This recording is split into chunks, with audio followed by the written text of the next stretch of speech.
दोस्तों उस दिन, उस लाइब्रेरी का वो दिन मेरी लाइफ का सबसे इम्पॉर्टेंट डे मान सकते हैं, सबसे इम्पॉर्टेंट डे, क्योंकि उस दिन मुझे 2-3 बहुत इम्पॉर्टेंट चीज़ें समझ में आ गई जो शायद इस जनरेशन में बहुत कम लोगों को समझ में आती है।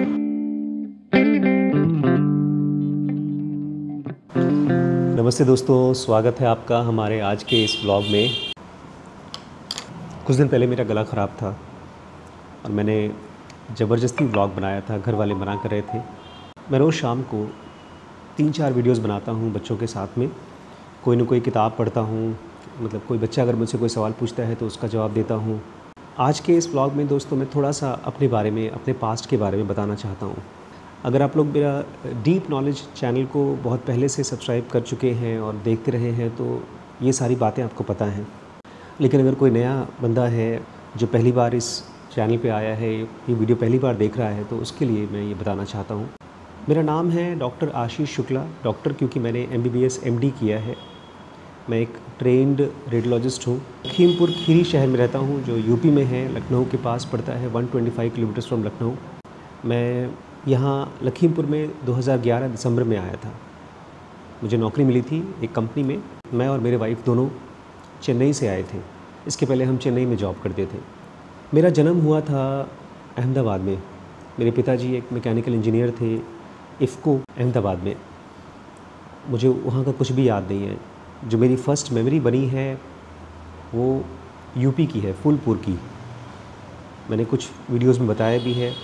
जो सबसे पहली मेमोरी मेरी है वो स्कूल की है, और उस समय मैं किसी क्लास में बैठा हुआ था और मैं अचानक से किसी चीज़ से बीमार हो गया था। कोई इरेज़र था, मैं उसको सूंघ रहा था तो मेरे नाक में फंस गई थी। वो मेरी one of the first memories है।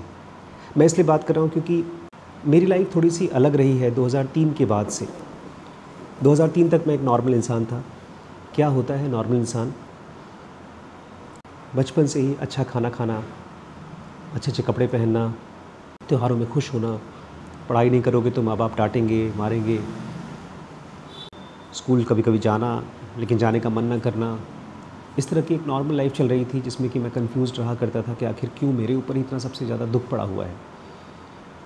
लेकिन 2003 में मेरे घर में एक बहुत बड़ा एक्सीडेंट हुआ था। एक डेथ हो गई थी और मैं शॉक्ड था उस डेथ से। मतलब मैं ऐसे नहीं शॉक्ड था कि मैं पागल हो गया हूँ, मैं मेंटली शॉक्ड था। लेकिन ये एक स्पिरिचुअल शॉक था दोस्तों।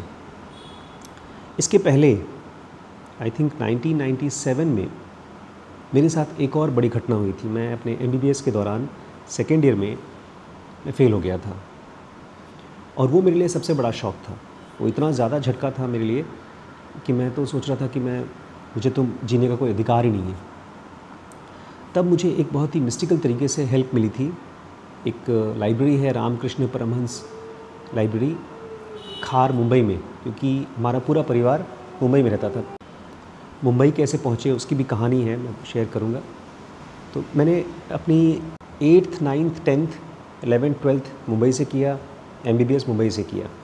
तो जब MBBS सेकेंड में जो धक्का लगा था मुझे, उसकी वजह से मैंने डिसाइड किया था कि मैं अब नहीं जीऊँगा। तो मेरे नाना जी उस समय एक हॉस्पिटल में भर्ती थे, रामकृष्ण मिशन का एक हॉस्पिटल था।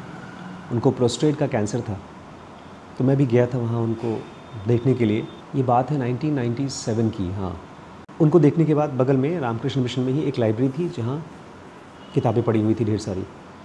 तो मैंने उसमें से एक किताब निकाली ये बोलकर कि अगर दुनिया में भगवान है तो मुझे इसका प्रूफ दो, मुझे हेल्प करो, क्योंकि मैं जीना नहीं चाहता हूँ। मैं था और एक मेरा फ्रेंड था, दोनों उस लाइब्रेरी में गए थे। उसने भी किताब उठाई, मैंने भी किताब उठाई। और मुझे लगता है जब कोई आदमी बहुत ईमानदारी से कुछ मांगता है ईश्वर से तो उसको भगवान देते हैं। तो मैंने भगवान से कुछ और नहीं मांगा था, खाली एक प्रूफ मांगा था कि आप इस दुनिया में हैं। और बहुत ही मिस्टिकल तरीके से मुझे वो हेल्प मिली, बहुत ही मिस्टिकल तरीके से। मतलब मैं इमेजिन नहीं कर सकता कि किसी फिल्म का प्लॉट बन सकता है। वो किताब बहुत यूनिक किताब थी। उसका नाम था श्री योग वशिष्ठ। उस किताब की खासियत ये थी कि उसमें भगवान राम को एकदम नॉर्मल इंसान की तरह बताया गया था, एकदम नॉर्मल इंसान की तरह। इसके पहले तक आ जाओ। देखिए दोस्तों, हमारे यहाँ कुछ बिजली के बल्ब चेंज करने के लिए गुड्डू भैया आए हैं। चलिए पहले बल्ब चेंज करा देते हैं, उसके बाद अपनी कहानी चालू करेंगे फिर से। बिना सीढ़ी के हो पाएगा? चलिए हम दोस्तों दूसरे रूम में चलते हैं। यहाँ पर काम धाम हो रहा है, हम लोग अपनी बड़ी बड़ी बातें कर रहे हैं, उसके चक्कर में हमारा काम धाम न रुक जाए, या हमारी बातों के चक्कर में उनका काम धाम न रुक जाए। दोस्तों उस दिन, उस लाइब्रेरी का वो दिन मेरी लाइफ का, मतलब आप जिससे बात कर रहे हैं, ये इंसान जिसको आप देख रहे हैं, उसकी लाइफ का सबसे इम्पॉर्टेंट डे मान सकते हैं, सबसे इम्पॉर्टेंट। क्योंकि उस दिन मुझे 2-3 बहुत इम्पॉर्टेंट चीज़ें समझ में आ गई थी, जो शायद इस जनरेशन में बहुत कम लोगों को समझ में आती हैं, लेकिन अगर किसी को आ जाती हैं तो उसकी लाइफ का ट्रैजेक्टरी बदल जाता है।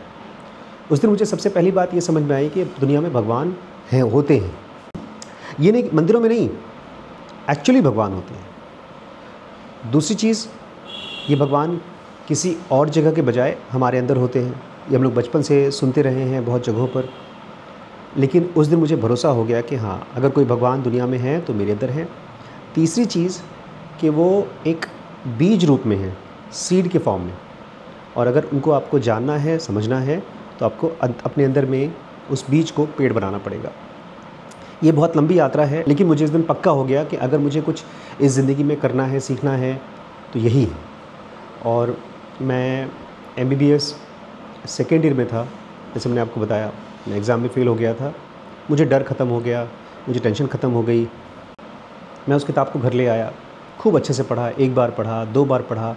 मेरे ताऊ जी आए थे उसी टाइम पर मेरे घर पे, उन्होंने भी उस किताब को पढ़ा। करीब 500 पेजेस की बुक रही होगी, उन्होंने 20-25 पेजेस पढ़े।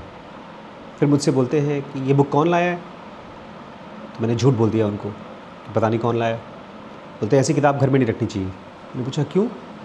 बोलते हैं ऐसी किताबों से विराग आ जाता है। और सच पूछिए तो मुझे विराग आया था। जो आ जाता है, मुझे आ गया था। विराग मतलब होता है कि आपको चीज़ों के साथ अटैचमेंट, मोह ख़त्म हो जाना। ये अपने आप में बहुत अच्छी चीज़ होती है, लेकिन बहुत ख़राब चीज़ भी होती है, क्योंकि आप किसी चीज़ को एंजॉय नहीं कर पाते, आपको कुछ करने का मन नहीं करता। मेरी पढ़ाई और पहले से कम हो गई थी। एग्ज़ाम तो दिया मैंने, बाद में मैं पास हो गया था। फिर 3rd ईयर में मैंने एग्ज़ाम दिया, MBBS कंप्लीट किया। बट मेरी लाइफ का जो सबसे इम्पॉर्टेंट म्यूज़िक था उस टाइम के बाद से, जिस पटरी पर मेरी गाड़ी चल रही थी, वो था ख़ुद को जानने की कोशिश करना। इसलिए जब मैंने YouTube पे चैनल बनाया था, आज से 2017-16 में बनाया था, और वो भी सोच समझ के नहीं बनाया था कि मुझे चैनल बनाना है, बस वीडियोस बना के अपलोड करने हैं। तो उसका नाम भी रखा था ashish_the_enlightened@gmail.com। ये मैंने बनाया था। बहुत अच्छी चीज़ थी। अगर वो नहीं होता मेरे साथ, तो आज मैं शायद ख़त्म हो चुका होता। मेरी लाइफ का कोई और पर्पज़ नहीं था, गोल नहीं था। वही चीज़ बाद में बीज धीरे धीरे बड़ा हुआ, पौधा बना, और पौधे से जब पेड़ बना है तो 2003 में बना, जब हमारे घर में वो एक्सीडेंट हुआ जो मैंने आपको बताया, एक डेथ हुई थी। तब मैं एकदम ही अंदर चला गया। इनफैक्ट अभी कुछ दिन पहले हमारे घर में एक एक्सीडेंट हुआ है। एक्सीडेंट नहीं, मतलब डेथ हुई है, मेरे चाचा की डेथ हुई है। हर डेथ के बाद में कम से कम 13 दिन का एक पीरियड चलता है, 13वीं बोलते हैं। फिर उसके बाद पूजा होती है। कल हमारे यहाँ 13वीं थी। उसका पर्पज़ यही होता है कि आप अपने अंदर जा सकें, डेथ को एक्सप्लोर कर सकें। बिकॉज़ एवरी टाइम कोई इंसान मरता है, हर बार जब कोई इंसान मरता है तो उसका शरीर से उसकी आत्मा का एक अलगाव होता है, और उस अलगाव के समय हर इंसान को जो उसके साथ जुड़ा हुआ है, उसको अपने बारे में विचार करना चाहिए, सोचना चाहिए कि अगर मेरी डेथ हो जाती है मैं उसके लिए कैसे तैयार होऊंगा।